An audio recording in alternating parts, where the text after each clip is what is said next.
Volgens mij zijn we los. Welkom bij deze bijeenkomst over de Creative Europe MEDIA-regeling videogames en immersive content development.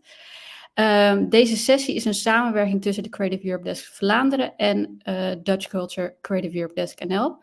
Mijn Vlaamse collega Jeroen Verhaeghe, die hier naast mij in het scherm zit, en ik, Emma O'Hare van de Nederlandse desk, zullen jullie vandaag op sleeptouw nemen. En mijn collega Jordi, nu niet in beeld, bestiert vandaag de knoppen.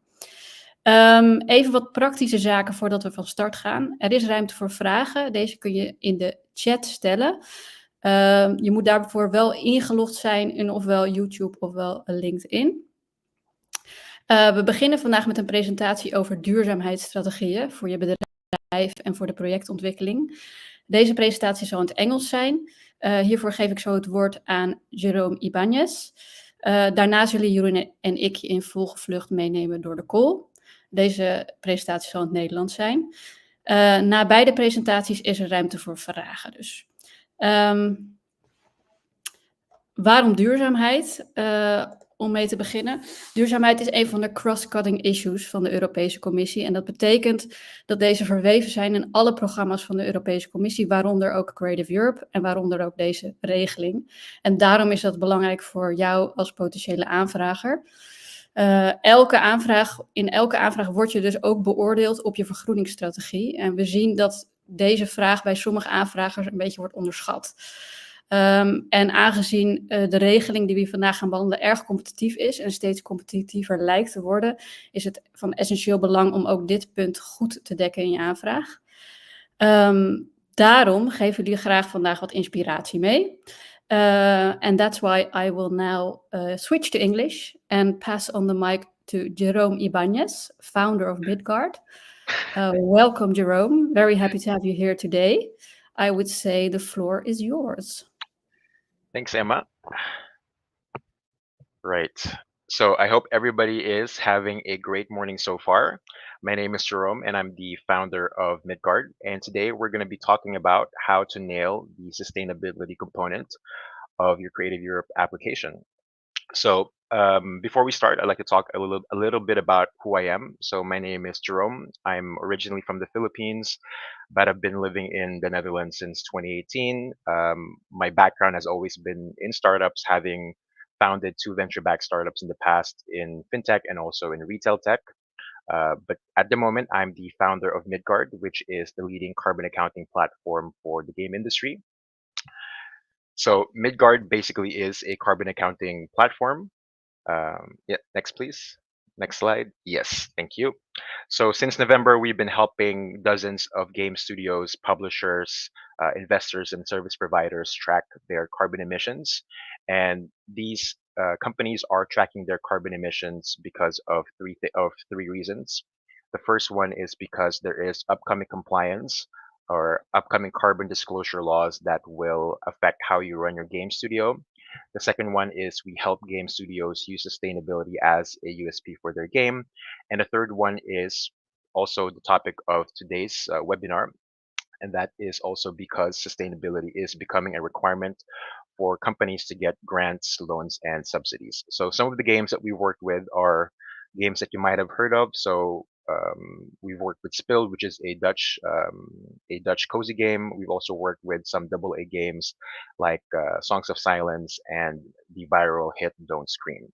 So apart from doing carbon accounting, we're also developing or have developed a sustainability label for game studios, but we can talk about that some other time.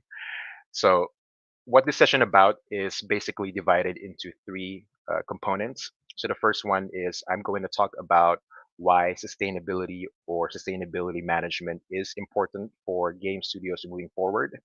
It's not going to be a very sciencey session. I'm also not here to preach about, climate change. I'm here mainly for the practical stuff, which I'm sure you are all here for as well. The second one is I'm going to talk about the anatomy of a good answer.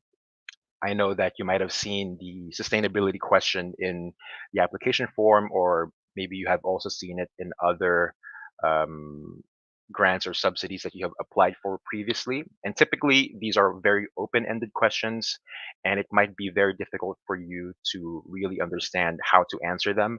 So in the second part, we're going to go through the anatomy of what a good sustainability answer is. And finally, we're going to go through a case study as we recently just finished the carbon audit of a Belgian studio called Rablo Games. So what this session is not about is, like what I said, it's not going to be very sciencey, it's not preachy, and I'm definitely not here to make you feel bad about the flight you took to GDC or something like that. Again, it's going to be very practical. It's also not a crash course on carbon accounting. So we're going to talk a little bit about it, but we're not going to have an exercise or show you exactly how it works. It's just more of an information session that hopefully will inspire you to look more or to find more information later on.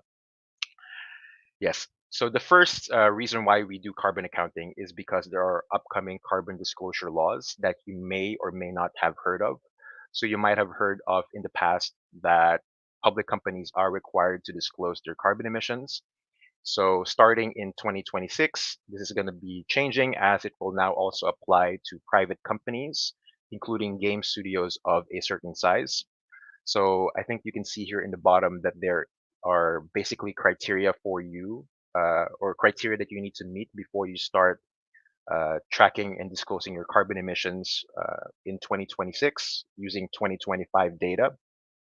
So in here it is about the amount of balance sheet that you have, the revenue that you have, and the amount of employees that you have. So for most, I think all of the people that are watching this, you probably will not fall into this threshold. You will not cross the threshold just yet.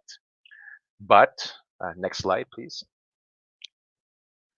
Although you may not have to comply, it is possible that your publisher, your investor, or even the platforms that you upload your game to are going to be required to disclose their carbon emissions.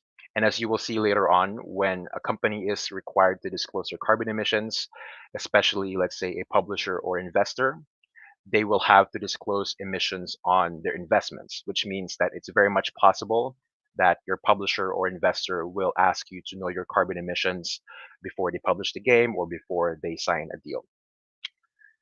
Next one, please. Yes. And apart from, so you might be wondering what the possible consequences are for non-disclosure of your carbon emissions. So the first one is that there are definitely going to be fines. Each EU country will have their own set of fines, and also, yeah, they will have their own set of fines. In France, I believe that it is a fixed amount up to a certain point, and then it's a percentage of your net turnover. Also in France, it is expected that there might be some jail time associated with non-disclosure or impeding in carbon audits. So that is, I know that it sounds kind of dystopian, but that's the reality that we have now. One reason, again, that I mentioned is non-disclosure might lead you to not signing deals because this is something that publishers and investors will ask you to do. And the third one or the last one is non-compliance or not knowing your carbon emissions or not having a sustainability strategy can lead to disqualification from loans, grants, and also subsidies, such as the Creative Europe application. Yes, and it's not really just in Europe. So a lot of carbon disclosure laws are already being established worldwide. In California, you have the SB 253 and the SB 261. It's still mainly for big companies, but it's expected that it will trickle down to SMEs as well. You have the CSRD in Europe. You have the simplified carbon disclosure standard in China, and you also have the mandatory climate reporting in Australia. So if let's say you're getting a publisher anywhere in the world, you will inevitably have to deal with carbon accounting and carbon disclosures later on.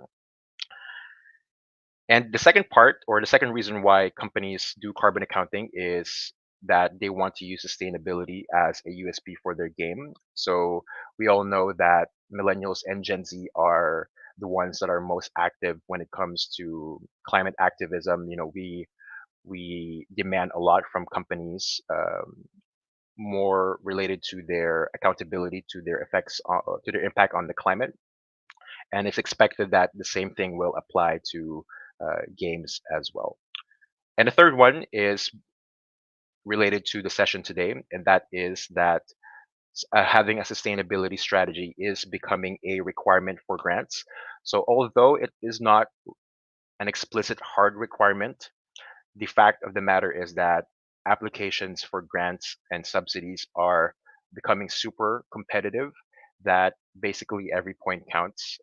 We've seen companies not get grants, or really good companies, really good studios with really creative ideas not get grants because of because they missed out on a few points, right?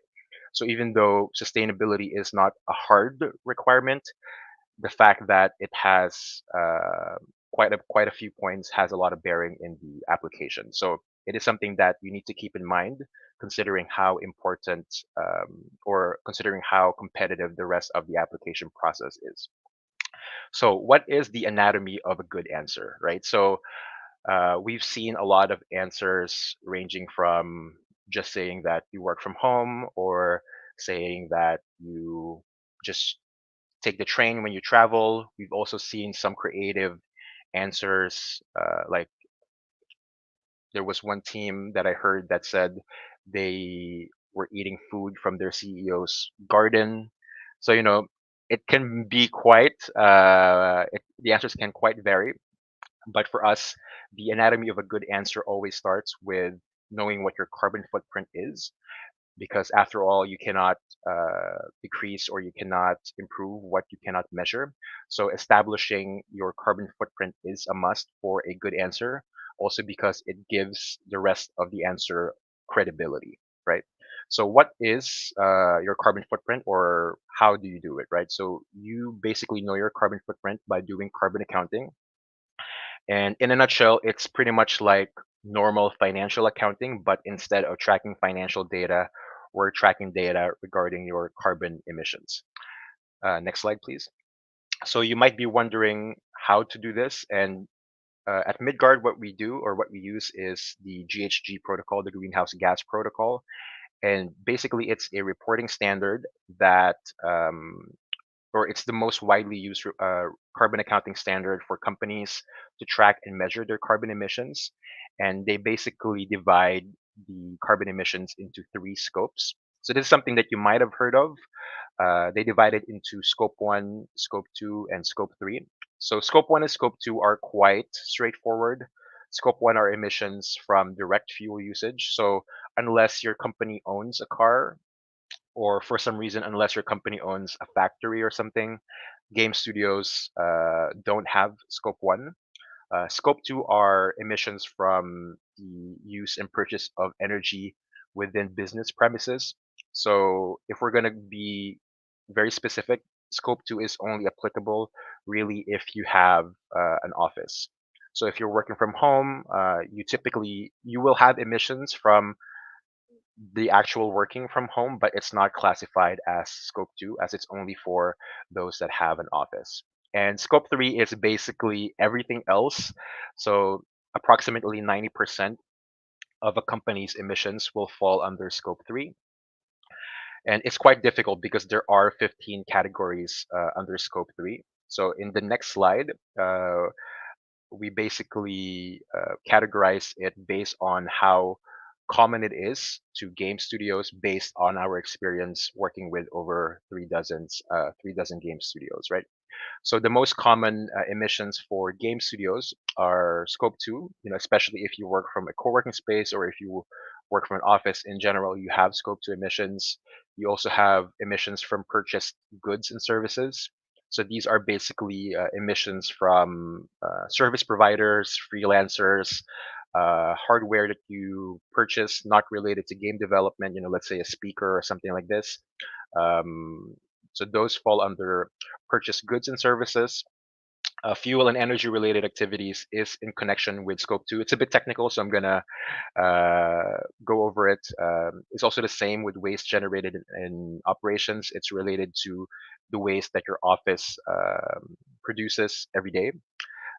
Obviously, business travel is a big part of the game industry. We love going to conferences, so business travel is also very common, as well as working from home and employee commuting, but also emissions from gameplay, which is emissions of use of sold products.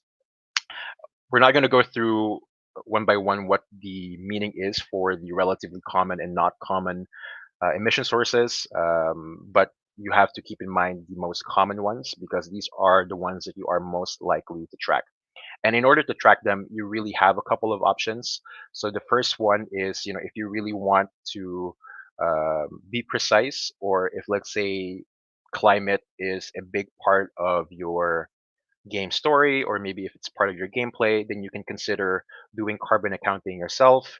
I wouldn't say that it's simple, but it's definitely doable if you have some time. Probably not, but in case you do, in case you have somebody in your team that can do it, then I would definitely suggest doing it in-house.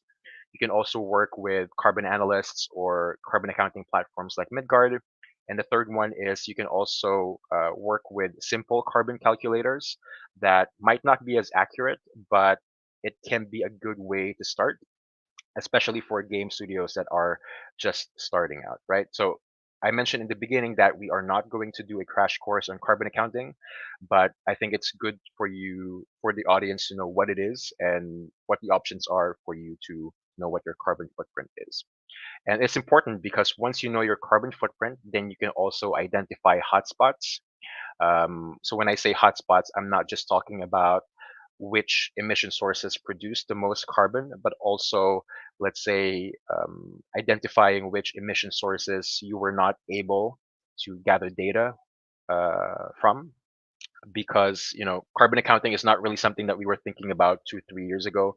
So it might be difficult, for example, to maybe get data on previous energy bills and whatnot. So knowing what your carbon footprint is, knowing what kind of data you were able to collect, it allows you to identify what you're doing correctly, but also things that you can improve on. And once you know what you can improve on, then you can come up with a reduction strategy, right? Because knowing your carbon footprint is not really enough. It's also important for us to come up with a plan to reduce our emissions by a certain point, especially since the creative industry is supporting the 2050 net zero plan. So it's important to know what strategies you can employ in order to reduce your emissions. And the great thing with the game industry is that we're not like the value chain is relatively flat, right? So it's not like real estate or oil and gas where you have layers upon layers of middlemen. It's relatively flat. So once you know the hotspots, the ways to reduce it makes sense. Like it comes intuitively, at least from my experience. So that's the anatomy of a good answer. Basically, knowing your carbon footprint. Once you know what your carbon footprint is, you need to highlight what you're doing right and also what things you can improve on.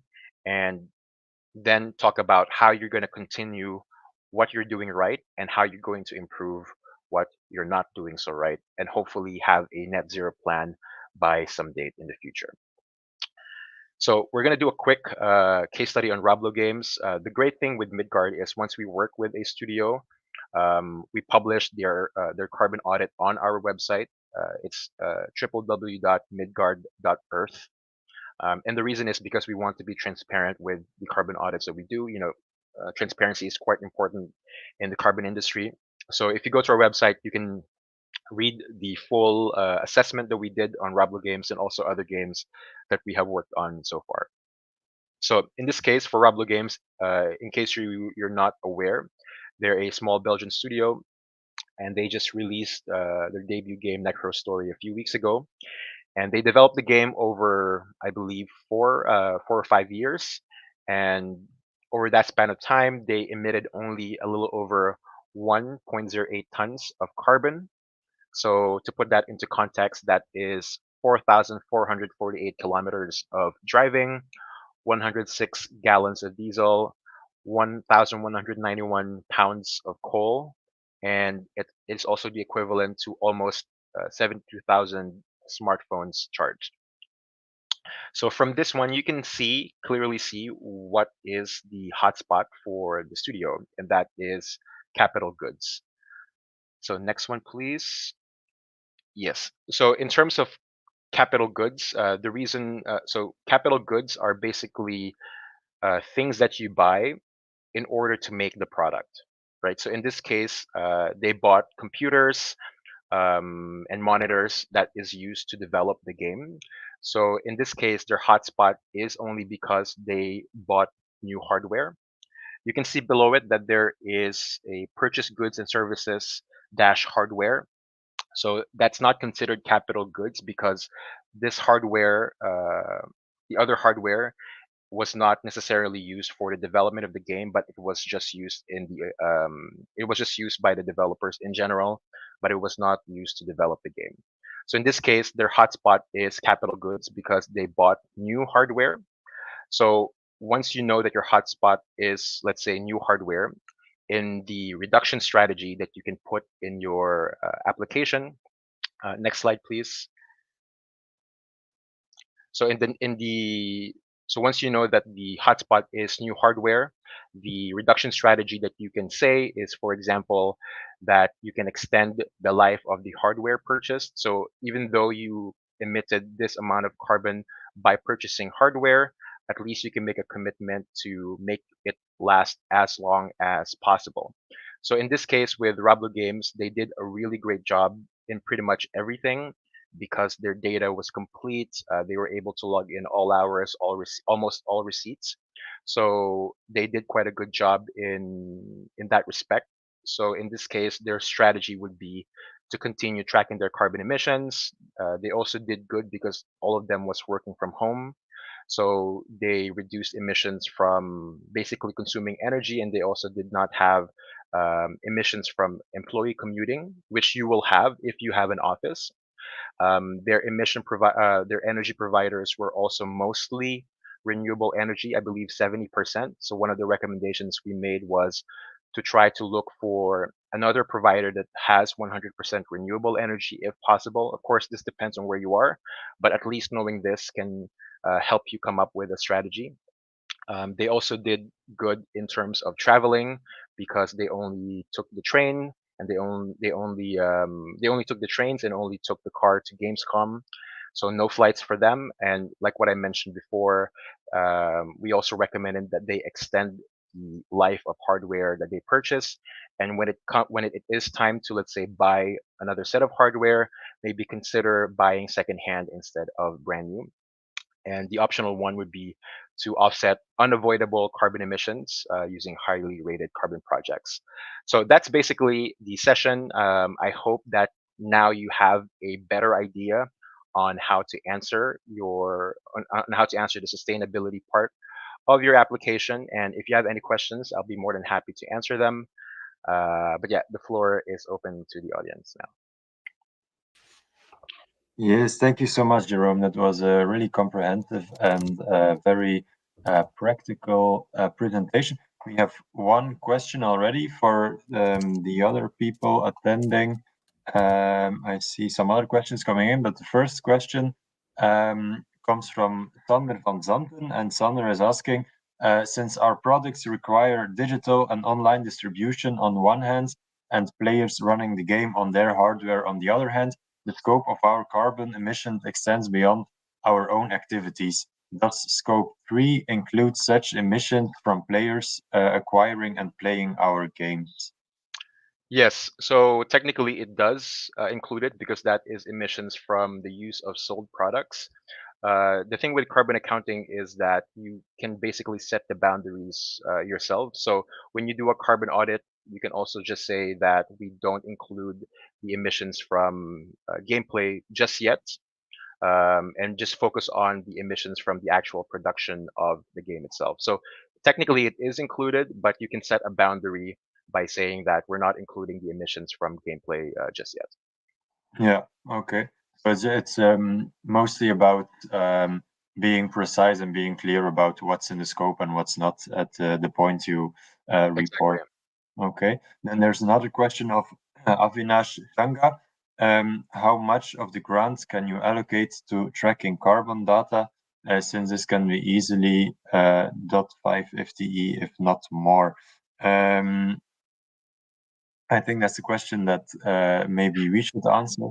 The thing is, there's no real subdivision on what tasks you do within the Creative Europe grant. There is a schedule and a scheduled budget you have to apply to hand in with your application, and on this scheduled budget, you give in all information about what employees do, what everyone does on several topics.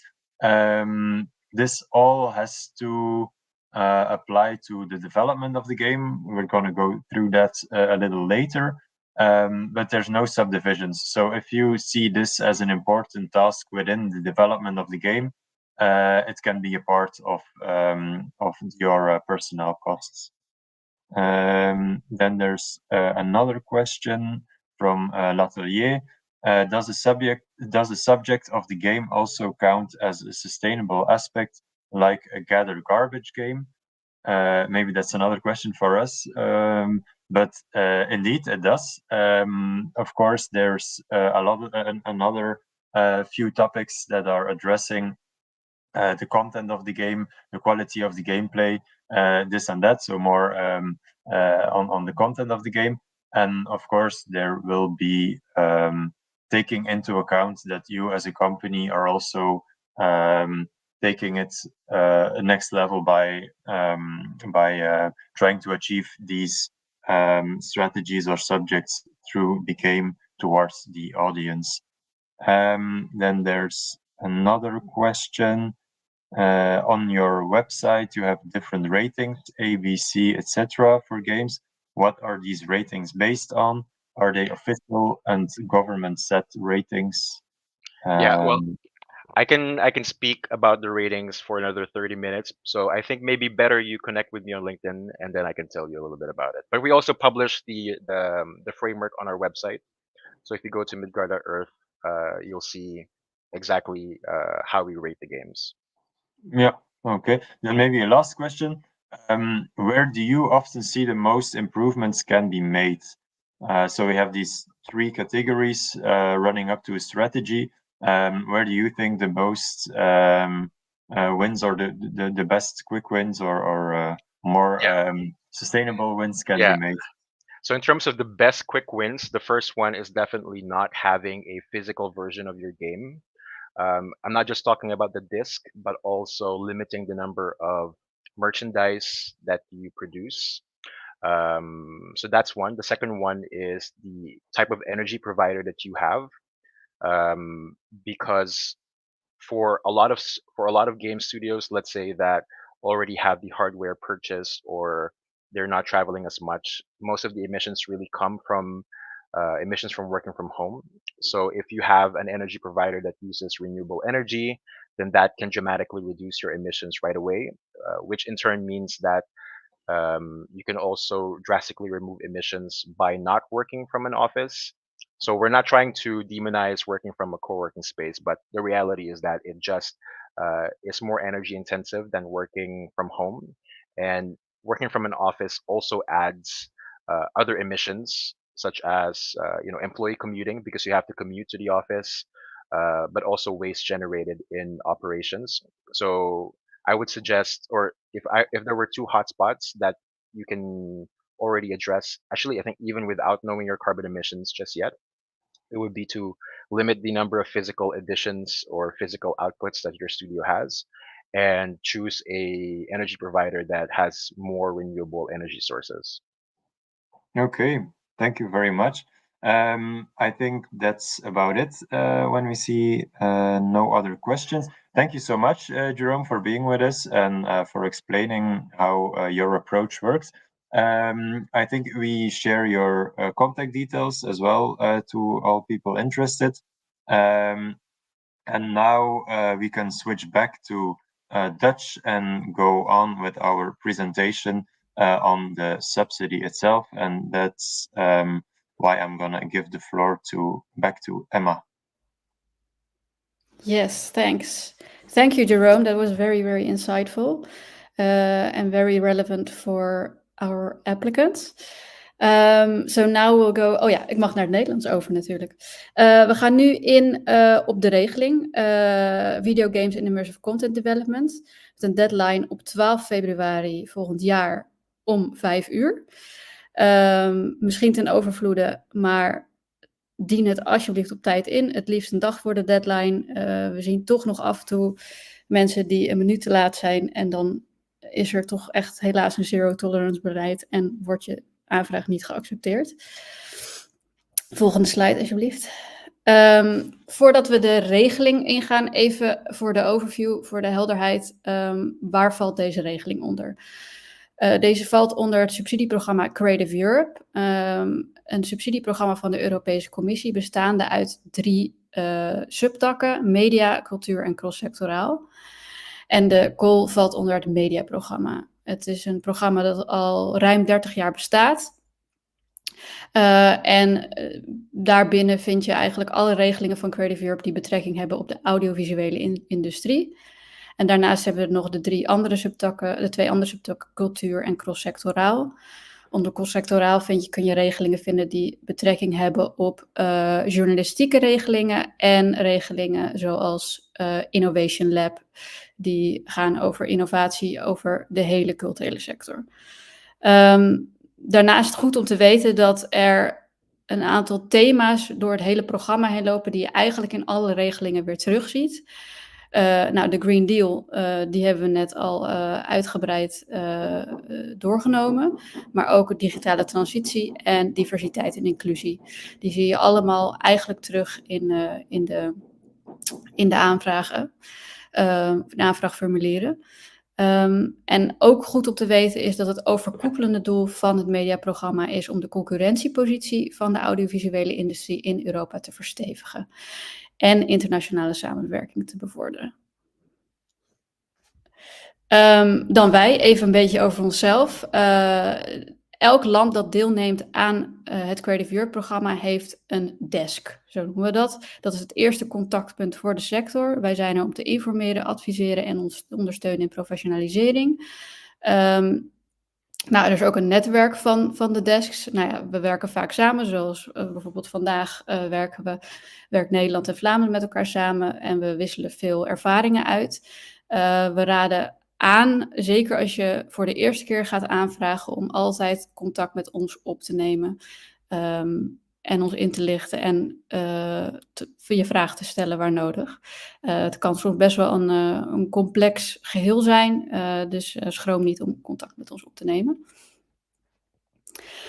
Dan de call zelf. Een deadline dus op 12 februari. Het is een subsidie voor het ontwikkelen van een narratieve videogame of immersive content, interactieve immersieve content. Het is specifiek geldt voor de ontwikkelingsfase. Dat betekent dat is de fase voor de productie van de vertical slice of playable prototype. Je kan zowel als enkele aanvrager indienen als een consortium. Dus meerdere bedrijven kunnen tegelijkertijd 1 aanvraag indienen.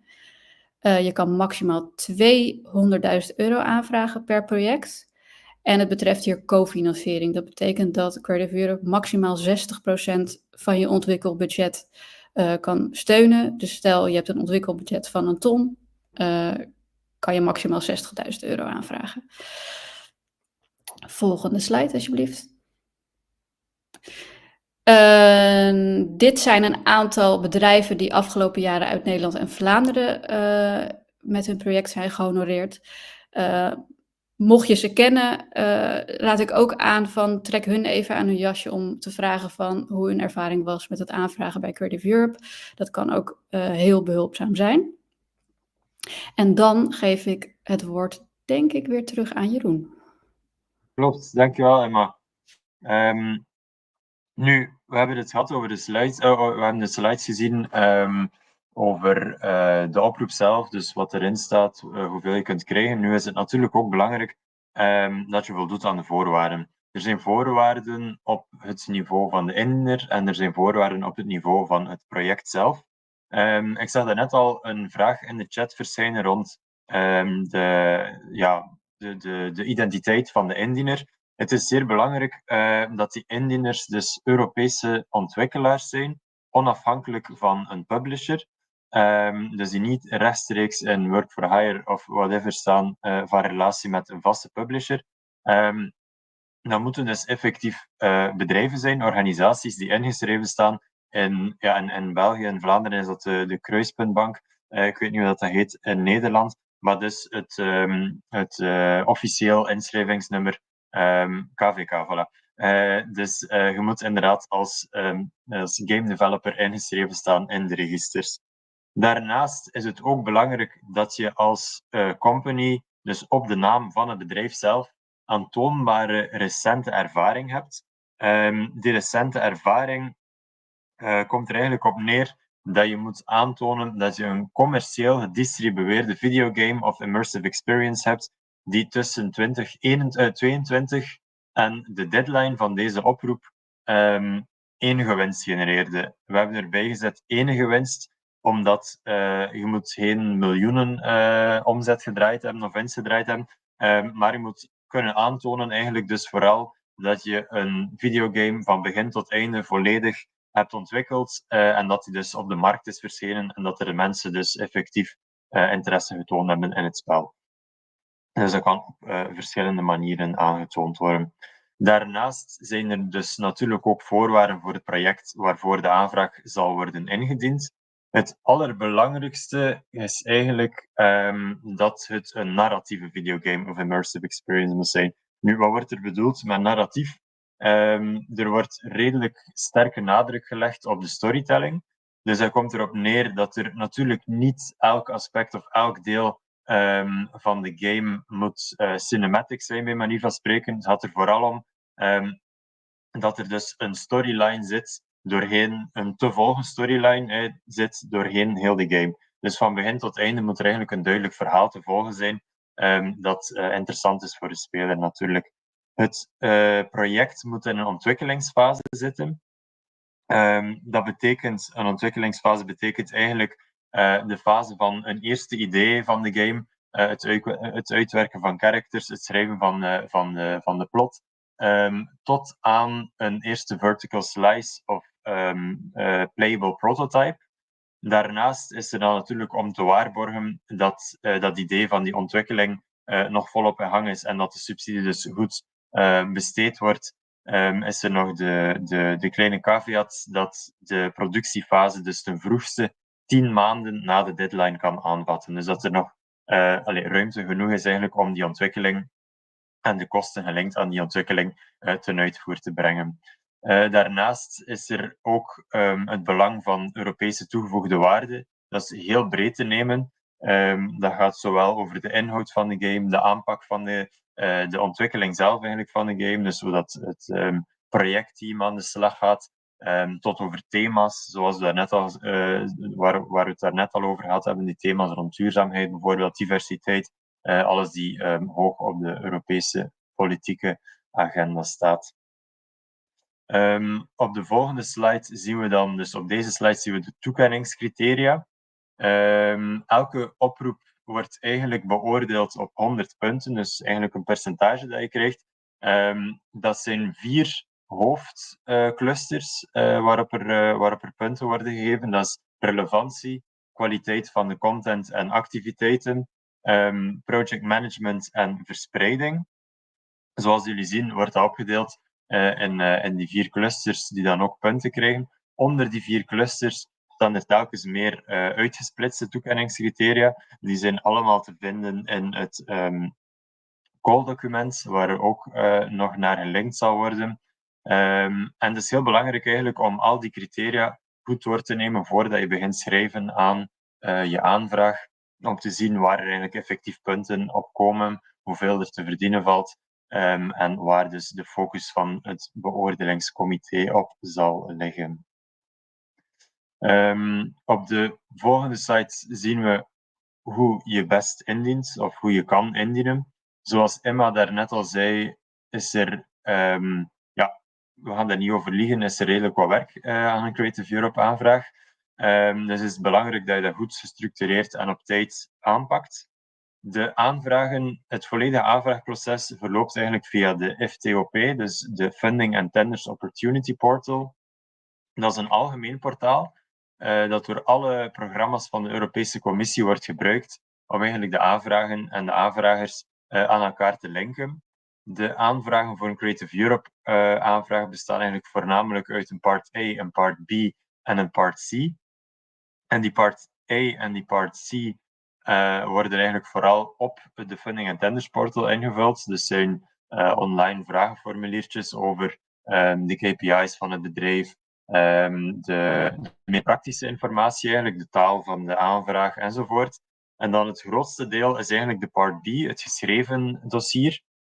Het geschreven dossier bestaat voornamelijk uit één grote vragenlijst, die een maximum aantal pagina's van 70 mag bedragen, maar we zien dat de meeste in de praktijk rond de 50 pagina's eigenlijk liggen met vragen erbij. Dus de template zelf is ook al een kleine 20 pagina's. Daarnaast ook een creatief dossier. Dus in dat creatief dossier kunnen jullie eigenlijk zit het project nog in ontwikkelingsfase, wordt er wel gevraagd om eigenlijk al een eerste idee of een referentie naar andere games waarin het genre van de nieuwe game eigenlijk zich zal bevinden, om daar al een eerste analyse over te voorzien. Daarnaast zijn er nog een aantal documenten die worden aangeleverd, zoals het bewijs van rechtenbezit op de content van de game, de budgettabel, waar ik het net ook al eventjes over had, en dan aanvullend bewijs waar nodig, als je bijvoorbeeld spreekt over we doen een co-productie of een co-ontwikkeling eerder. We zitten met een distributeur die bijvoorbeeld al interesse heeft getoond via een letter of intent, enzovoort. Dan kan dat bewijs ook worden aangeleverd in die Funding and Tenders portal. Wij als Creative Europe Desk zorgen ervoor dat dat voor jullie zo vlot mogelijk verloopt. Dat proces eigenlijk van eerste idee van de aanvraag, voor de aanvraag, tot aan het indienen, totdat alles eigenlijk is upgeload op de Funding and Tenders portal. Wij checken dus in heel dat proces de criteria om in aanmerking te komen. Wij adviseren over die documenten. En als er voldoende tijd is, dan lezen wij ook de dossiers na. Dus dan heb ik het vooral over die vragenlijst, die lange vragenlijst, waarop eigenlijk alle antwoorden die jullie geven door ons nog een keer gecheckt worden of dat strookt met wat de verwachtingen van de commissie zijn. Dus zoals Emma ook al zei, zitten wij zelf niet in dat beoordelingscomité. En daardoor kunnen wij natuurlijk wel die rol opnemen van het dossier nog wat helpen polishen en eigenlijk goed zetten om dan bij dat beoordelingscomité zo goed mogelijk te scoren. Voilà. Nu, dit was een korte eerste indruk van de oproep. Als jullie de Q&A bovenaan scannen, de QR-code, bovenaan scannen, dan komen jullie op de pagina van de Europese Commissie, die zelf ook een infosessie heeft over deze oproep, die iets uitgebreider is, die bijvoorbeeld ook ingaat op hoe de Funding and Tenders portal werkt, die de verschillende documenten waarnaar ik nu refereerde ook even openzet en daardoor loopt. Dus dat is zeer praktisch en duurt iets langer wel. Maar zeker voor eerste aanvragers, denk ik, is het zeer interessant om daar aanwezig te zijn. Die sessie vindt plaats op 6 november om 10 uur en kan eigenlijk via die pagina, via WebEx, bereikt worden. Daarnaast zijn wij zelf, Emma en ik, voor de Nederlandse en voor de Vlaamse developers via ons e-mailadres bereikbaar voor allerhande vragen in de voorbereiding van dat dossier. Ik zie dat er een aantal vragen nog zijn binnengekomen. Misschien dat we vlug nog eens door de vragen gaan, Emma. Ja, ik zag meteen al een vraag voor jou, Jeroen. Is deze subsidie te combineren met VAF-steun? Ja, zeker. Dus het VAF is het dus de regionale ondersteuner. En het is, ik zou zelfs meer durven zeggen, vaak zien we dat projecten die al regionale steun hebben ontvangen, dus die eigenlijk al een soort eerste waardekenteken hebben ontvangen van de regionale fondsen, dat die ook wel dus ook wel wat financiering natuurlijk in het project hebben zitten, dat die ook zeer goed beoordeeld worden. Ja, hetzelfde geldt overigens natuurlijk ook dan voor de Nederlandse industrie. Dat als je al bijvoorbeeld van het stimuleringsfonds geld hebt gekregen, dat dat alleen maar gunstig is. Ik zie hier ook, is het gratis om de documenten te laten checken via jullie desk in NL? Ja, zowel in Nederland als Vlaanderen is dat gratis. We worden voor 50% gefinancierd vanuit de Europese Commissie en de andere 50% komt via onze ministeries. Zo ongeveer. Dus ja, dat is gratis. Hebben we nog meer vragen? Even kijken. Wat betreft aantoonbare recente ervaring, slaat dit op de studio of de individuele ontwikkelaars die de studio vormen? Zeker nu er in het afgelopen jaar veel nieuwe studio's zijn ontstaan naar aanleiding van massa-aanslagen in de industrie, kan Creative Europe de sector enorm steunen als aantoonbare ervaring staat op de mensen in plaats van de studio's. Kan jij die beantwoorden, Jeroen? Nee, jammer genoeg niet.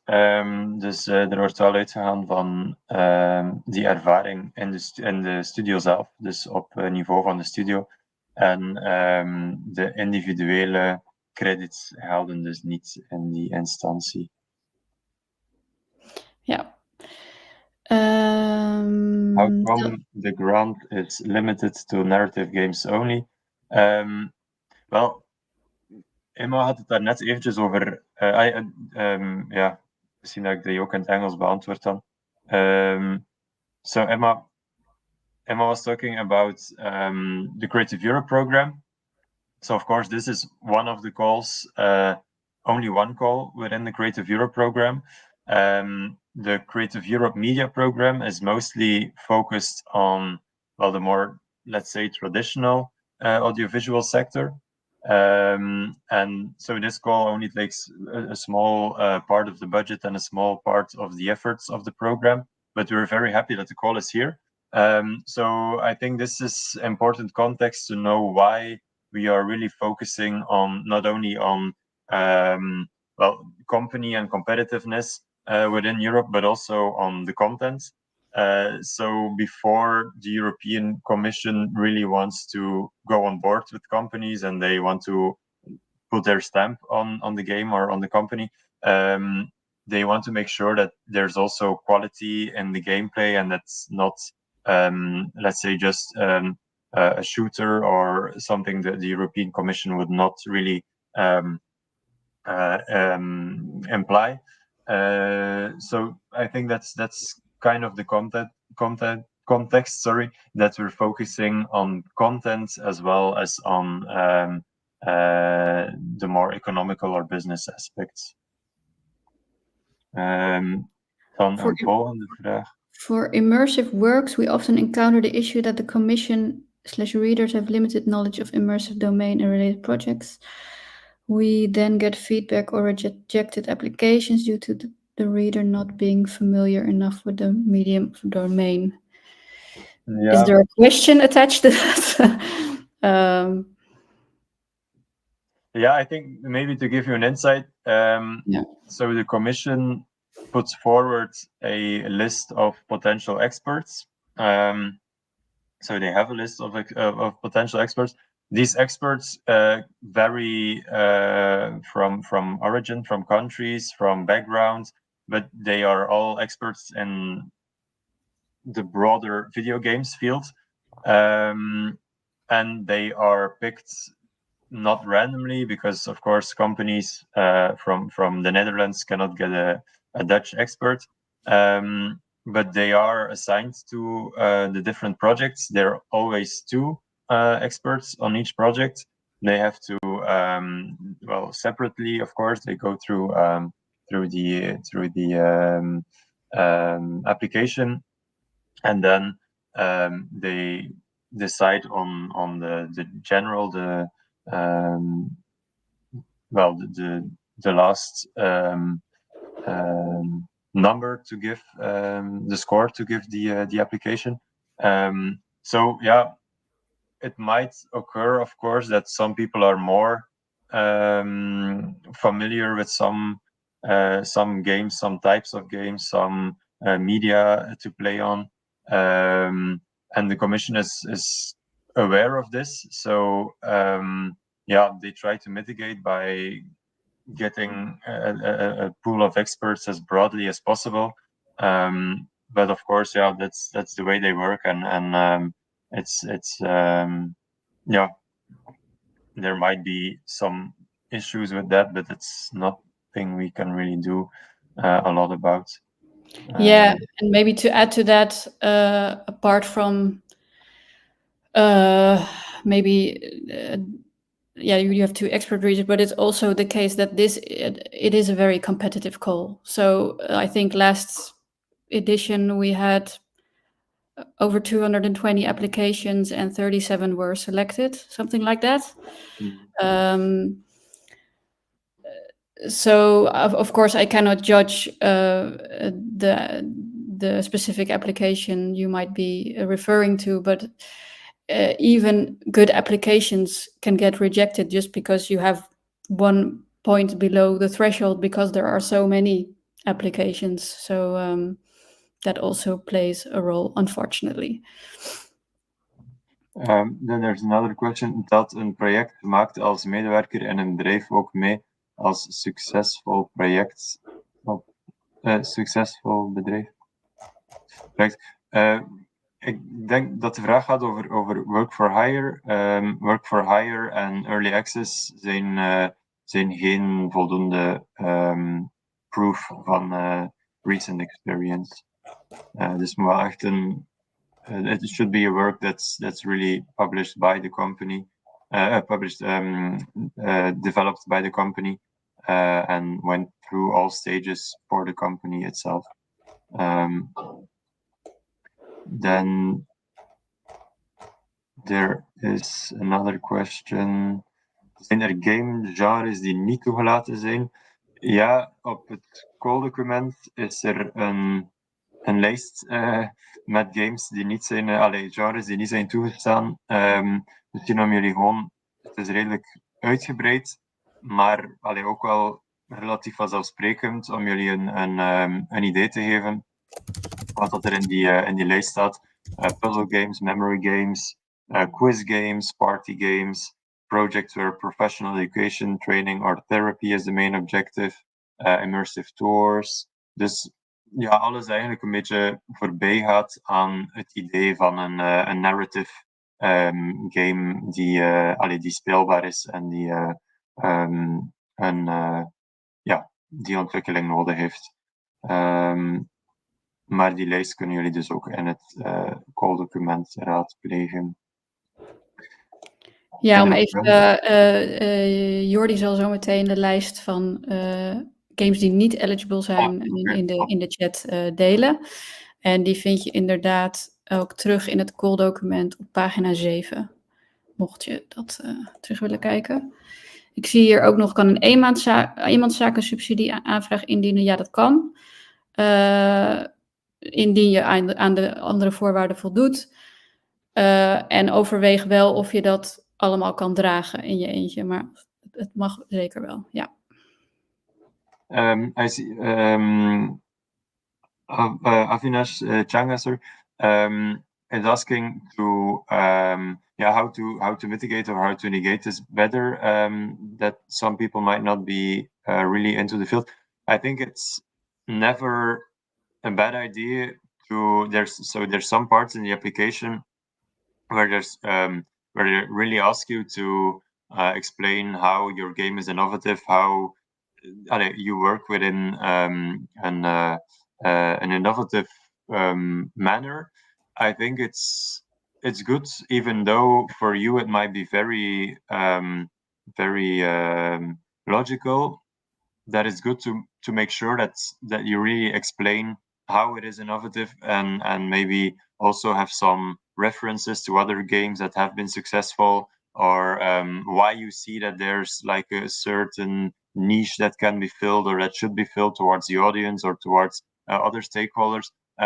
So being very clear and not taking things too much for granted as linked to the knowledge of those who will be reading your dossier might be a good idea.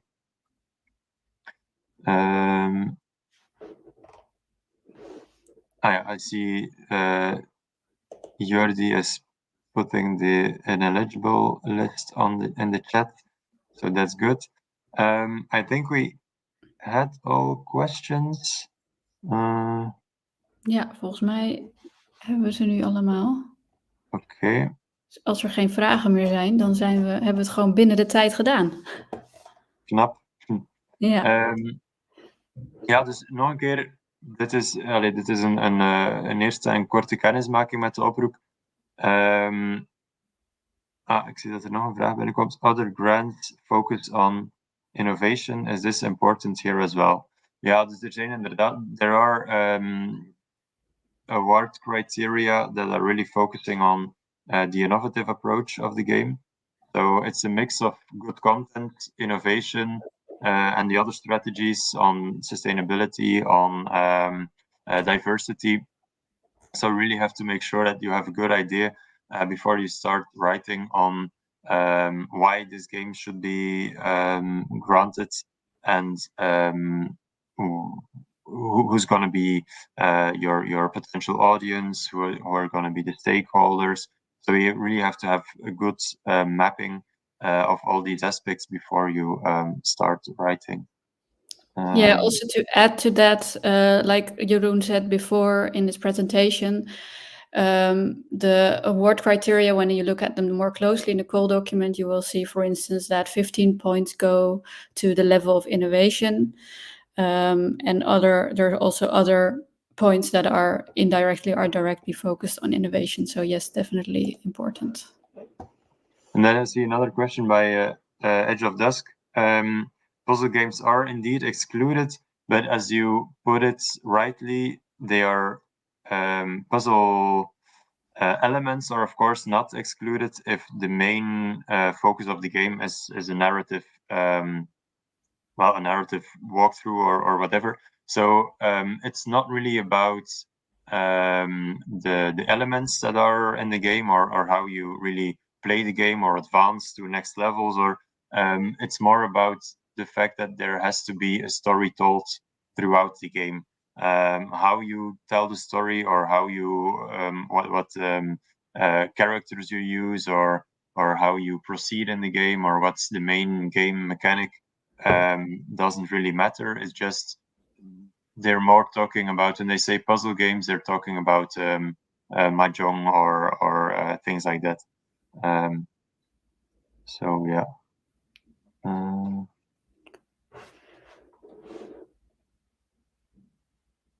Would a VR chat project be eligible? We would have to know a bit more about the project. First instance, I would think not, because where is the storytelling narrative element come in? But you can always reach out to us individually, and we can have a look if it fits. Yeah. Then there's another question on a dark narrative that's considering advocate. Yeah, advocating violence, and I think pornography is also in there. It's really about not creating a game where fighting or abusing or whatever is like the main focus. Of course, there can be elements in there where you have to conquer something, or so it's not really, once again, it's really about the main focus. So the main focus shouldn't be on the element of fighting or of really having the only goal of going through fights on and on. So it's a bit of a gray zone, I understand, but if the main focus is not on these actions, then there shouldn't be a problem.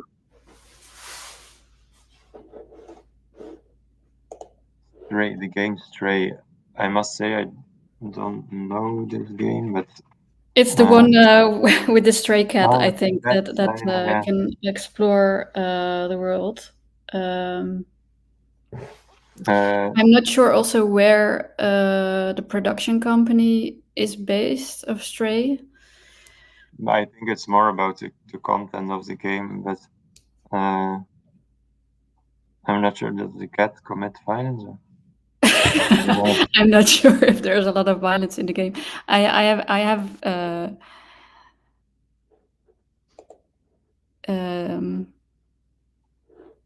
seen it before. Yeah, I don't know. We would have to look into that if it's too violent. I'm not completely sure. I think we can ask the responsible of the call. He knows a lot about games Yes, and what's eligible we and can what's get not. back on that. Yeah. Yeah, so you have a clear idea on what to be expected and what not.